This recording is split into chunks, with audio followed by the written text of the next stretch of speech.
देखिए, सबसे पहले तो बहुत ही खबर है और जहाँ तक सारी चीज़ें दिख रही हैं, इस समय कोर्ट ऑफ इंक्वायरी के बाद ही पता लगेगा एग्ज़ैक्ट रीज़न्स क्या हैं। लेकिन सिमिलर क्रैश पहले भी हुआ था, जैसे जैसलमेर में हुआ है और वहाँ पर भी जो अभी पॉसिबल रीज़न्स मुझे लग रहे हैं, it can be anything to do with engine malfunction या कोई स्ट्रक्चरल मैल फंक्शन हुआ है। या जब हम ऐसे मैनूवर्स परफ़ॉर्म कर रहे होते हैं, तो हमारी जो मार्जिन ऑफ एरर है, वो बहुत छोटा होता है।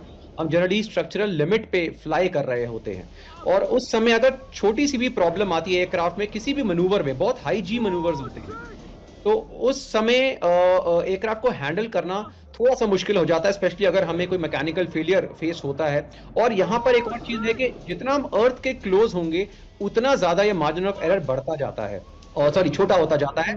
और एयरक्राफ्ट जैसे हम देख रहे हैं, पायलट ने जेट नहीं किया। पायलट की पूरी कोशिश रही है, जैसे देखने को मिल रहा है, कि उस मनूवर से वो बाहर निकले। ऑल्सो इजेक्शन की भी पर्टिकुलर हाइट है, ऐसा नहीं है वो नीचे आकर कभी भी जेक कर सकते हैं, एक पर्टिकुलर हाइट पे ही इजेक्शन होती है। लेकिन यहाँ पर जिस तरह से वो रोल लेकर नीचे एयरक्राफ्ट आया है, ऐसा लग रहा है पायलट ने उसे रिकवर करने की कोशिश करी है कि वो टेक ऑफ करे, लेकिन किसी रीजन से वो नहीं हो पाया है। लेकिन जो प्रॉब्लम दिख रही है वो मुझे हवा में ही दिख रही है, जिसकी वजह से एयरक्राफ्ट आउट ऑफ कंट्रोल हुआ है। बीइंग एयरफोर्स पायलट्स, हमारी जो भी कुलीग जिसकी भी डेथ हुई है इस क्रैश में, वो मेरे ही कोई ना कोई कुलीग होंगे।